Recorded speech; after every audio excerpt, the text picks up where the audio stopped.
যেসব বিশ্ববিদ্যালয়গুলো থেকে খুনি হাসিনার মস্তদের বিরুদ্ধে আমাদের ছাত্র জনতা রুখে দাঁড়িয়েছিল, তার ফলশ্রুতিতে আমরা দেখেছি এই 5ই আগস্ট ছাত্র জনতার বিপ্লব হয়েছে, ছাত্র জনতার গণ অভ্যুত্থান হয়েছে।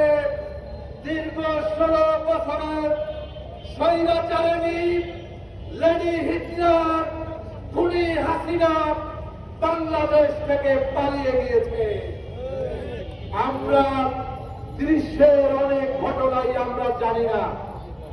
ওই 5ই অক্টোবর কি কি ঘটনা ঘটেছিল 11টা থেকে আমরা তা অনেকেই জানতাম না। সেই ক্যান্টনমেন্ট গুলোতে খুনি হাসিনার 629 জন আশ্রয়